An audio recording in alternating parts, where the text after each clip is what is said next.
Hey, I'm Kate from the Small Things blog. This is a pregnancy FAQ video, but it's really more of an AQ video because these weren't frequently asked questions. These were just questions that I grabbed from the Facebook page where I posed the question. If you have any questions, leave them here and I will answer them in a video. Currently, I'm 38 weeks pregnant.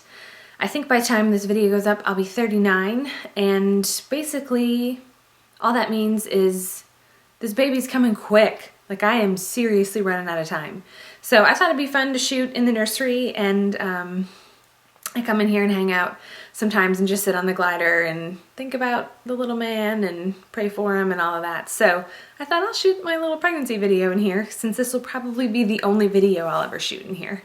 It's also a beautiful sunny day, so if the lighting keeps changing, it's because the sun keeps peeking out behind the clouds. The first question is, what dietary restrictions for pregnancy did you hold true to?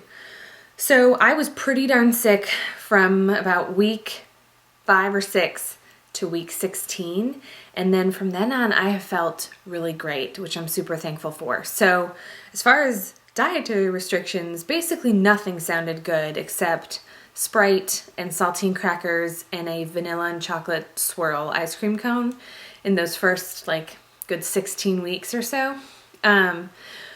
But there wasn't any, I didn't have any totally absurd cravings. I kind of was hoping that I would suddenly wake up in the middle of the night and be like, I need a Bojangles biscuit or something like that, but that never happened. And I didn't have to cut anything super crazy out of my diet either. I don't eat fish or seafood. I think you can eat fish and seafood when you're pregnant, but I think you want to watch the mercury intake or something. I don't know. I obviously don't know, but I didn't have to cut that out. I don't smoke. I don't drink. I didn't really have to radically alter my diet at all.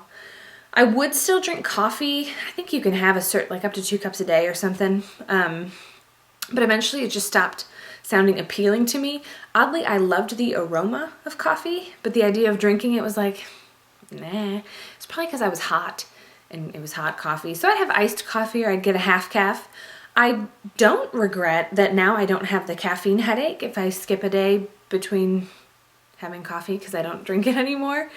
So I'm a little bit on the fence as to whether or not I want to get hooked on it again after the baby's here. So anyway, that's the only thing maybe that people would cut out that I didn't. I would nuke my deli meat for 10 seconds if I was having a sandwich. I kind of just followed the basic rules and what my doctor recommended. So nothing too crazy, but I don't know. I just tried to kind of eat healthy. I juiced for a little bit and I would have smoothies with spinach in them. So I tried to eat a lot of healthy things and, all that. But I also didn't turn cake down either. So my thighs are telling that story.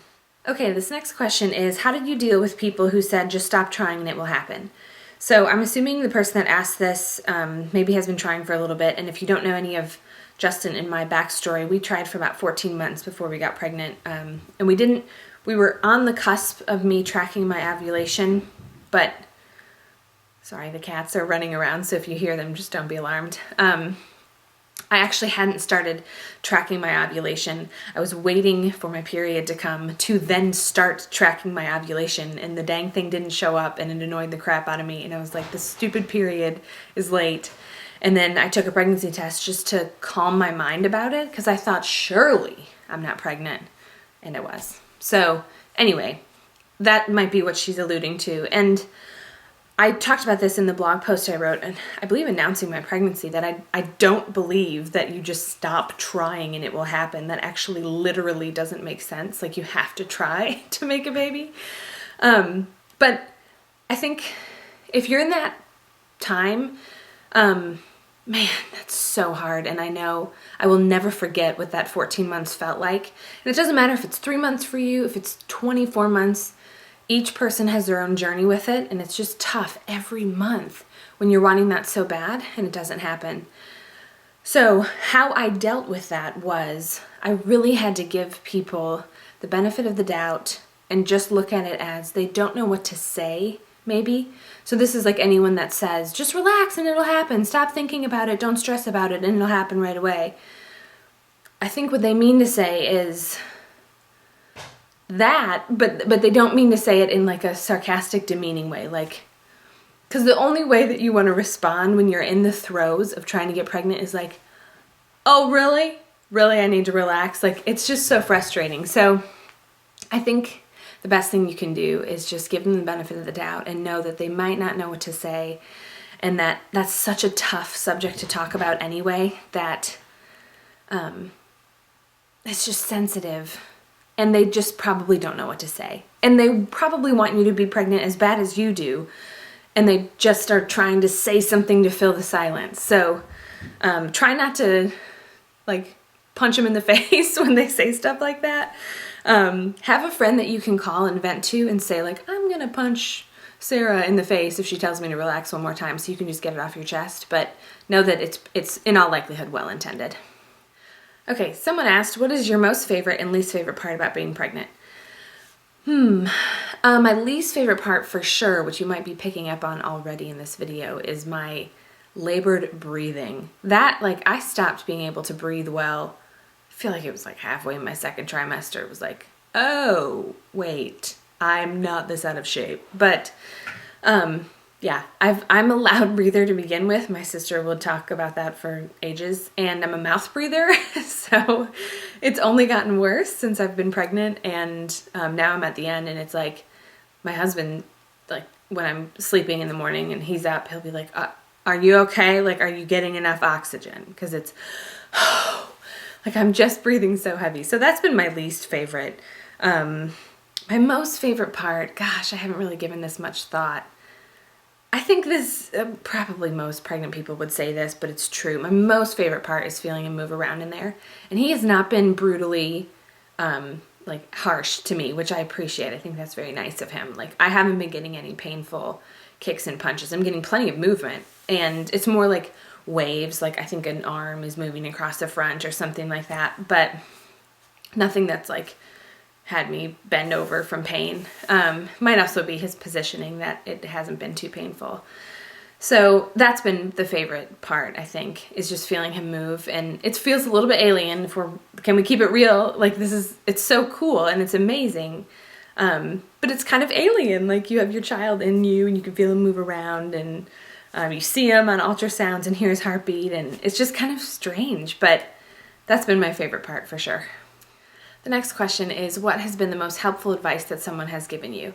So I've been getting a ton of advice from friends, family, and blog readers, and I think the most helpful thing for me, like something that I remember specifically, was my friend Keisha. I don't know where I was in my pregnancy. I think I was still in my first trimester. And it's so annoying because the first trimester, you normally try and keep it on the DL, and you're not showing usually much at all, especially with your first. I feel like I didn't start showing until like 5 months. Anyway, suddenly you're pregnant, and for me it was this overwhelming joy of something that Justin and I wanted for so long, and like all you want to do right away is buy maternity clothes, because it's like, finally I'm pregnant, I can wear maternity clothes, and you just don't need them in the beginning. And then you go through this awkward bloated stage where you're like, okay, my real clothes don't fit, but I'm no way big enough for maternity clothes. And I had a lot of people telling me, don't buy maternity clothes, don't buy maternity clothes, don't waste your money, don't buy them, you're not going to fit in them throughout your entire pregnancy, and blah, blah, blah. And so I was talking to my friend Keish about it, and I was like, I kind of just want to buy it. And she said, just buy maternity clothes when you want to. Like, it's your money and your wardrobe. Buy maternity clothes when you want to. And so I don't know why I needed that like go ahead from her, but then I felt like, you know what, I'm going to buy a pair of maternity jeans and I will never be the same because they are so comfortable. So that was helpful. I think you just get inundated with so much advice from people, and I really do genuinely believe it's all well intended for the most part. But you gotta just do what you want to do. And like, I was so excited to finally buy maternity clothes. So excited. And then I felt like I couldn't for some stupid reason because people told me not to. And then I did and was like, yeah, this is my clothes. So that was helpful. It kind of, I felt released to buy what I wanted to buy, which sounds dumb, but I don't know, that was helpful. The next question is, what is your birth plan? Are you going naturally or doing an epidural? So I don't have a birth plan. I don't have strong opinions on of people that do them or not. I don't, this may sound more harsh than I intend for it to, but I don't care what other people do with their families. Like, I only care about what works for Justin and I. So I'm not doing a birth plan, but I don't think they're bad. Like, and I don't judge people that do them. If you want to do them, do them. I'm just not going to. And I'm also having a scheduled C-section. So I know you can still have a birth plan with a scheduled C-section, but I don't know. I just don't have one. I'm hoping to breastfeed. I'm going to try that right away, and that's kind of all. Like, I think I'm just going to talk to my doctor and say, like, so whenever I'm in the recovery room, I'd love to give that a shot. Like, that's the only thing I'm planning on, giving that a shot ASAP. And I am not doing it naturally, obviously, because I'm having a C-section. If I was having a vaginal delivery, I would also be getting an epidural, because, yeah, bring on the drugs. Let me put it to you that way. Next question is, our due dates are close. I'm due December 24th. Do you have reservations or concerns about having a child with a birthday so near the holidays? I don't. It's funny. My whole life I've always said, I hope I don't have a kid in December, because that would just be terrible. And sure enough, I'm due in December. But it just, I don't know. I don't care.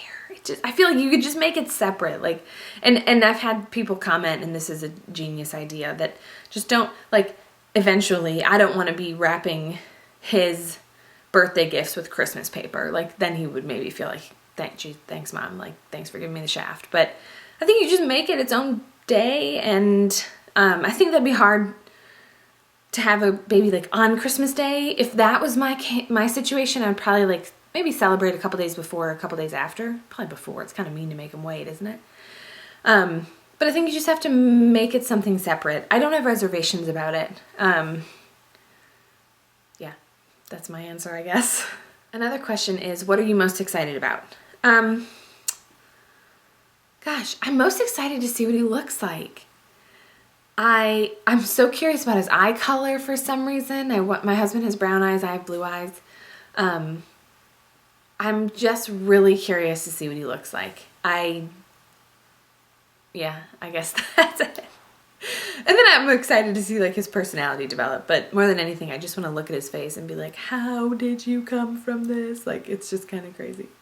Someone asked, did you get any stretch marks? What did you find that helps your stomach area? So I have been putting Mustela hydration cream all over my pretty much body, like from a couple inches above my knees to here every day.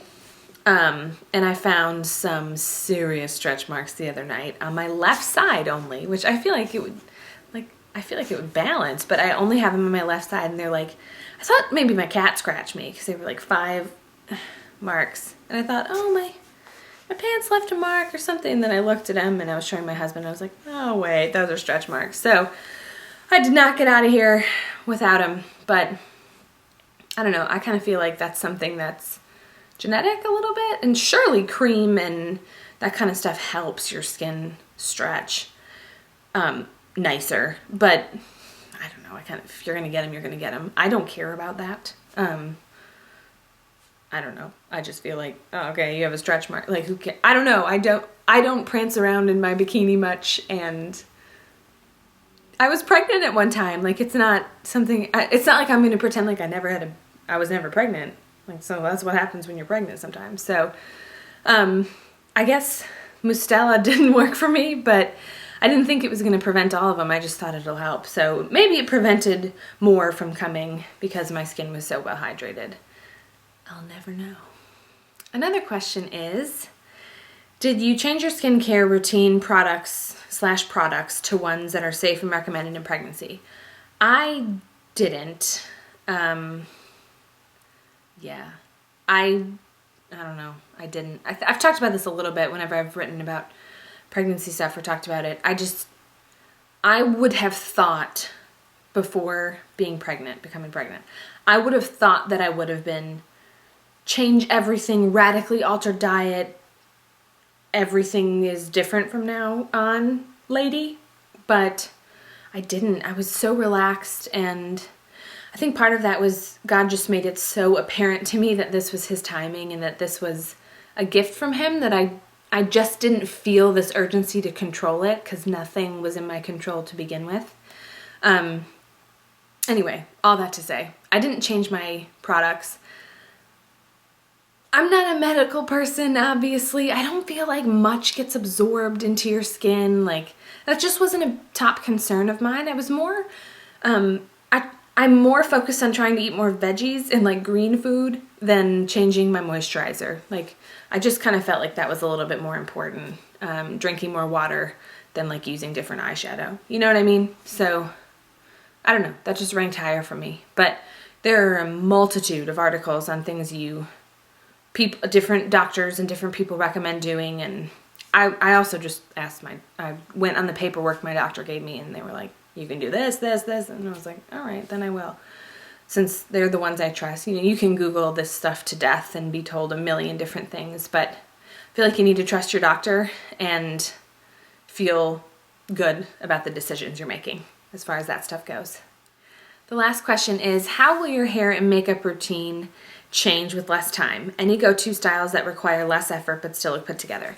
So I've gotten a lot of this question being a hair and beauty blogger, as expected, and my answer, that I don't intend for this to sound like sarcastic or anything, but I just don't know. I have no idea what it's going to be like to have a newborn. I have no idea what my time's going to be like. I don't know how I'm going to feel. Since I'm going to be recovering from a C-section, I'm anticipating just nothing really happening as far as makeup goes, hair and makeup goes for that first week. I don't know. And then I'm just going to have to wait and see. And I'm okay with that. Like, there are going to be days for sure that I can't maybe get in the shower. Like, and that's fine. I'm thankful that I'm staying home and I work from home and that's okay. If I come up with like a super fast makeup routine or like a really easy way to pull your hair into a ponytail that looks good that I haven't already done a tutorial for, like, I don't imagine my hair tutorials radically changing now that I'm like a mom to like mom hair. Like, it would still be a ponytail, mom or not, it's still a ponytail. So I don't know is my best answer. I'm sure I'll document part of that journey on the blog and kind of share with you guys how that transitions, but I'm just going to kind of wing it. I don't have any tricks up my sleeve as of right now, but maybe I will develop some after he gets here and I try and get in the shower in 45 seconds. All right, so that is all the pregnancy questions I was able to grab and answer without making this video about an hour and a half long. If you have more, I'll try and answer some in the comments on this blog post, on the Small Things blog, but mostly I just want to say thanks for your excitement and curiosity into this. I do not take for granted how many of you have been praying for us, and just your excitement alone has been really fun. And it's fun to be pregnant and tell your friends and family about it, and then I really genuinely feel blessed that I had so many of you guys excited and curious as well. Like, how cool is that? I get to talk about it to you guys. So thanks for your support and excitement and all of that, and I can't wait to share his name with you all and pictures of him and all of that stuff. So that is coming. There will be no shortage. I might be that annoying blogger that like goes over the top, but I actually told my sister to like keep me in check and not to do like an Instagram hashtag of his name and, you know, all that stuff. But so she'll keep me in check if it starts getting over the top. But, you know, can it? I don't know. If you want to see any other videos like these frequently asked question videos, you can go to my blog and type in FAQ video on my search box. You can also check them out on my YouTube channel.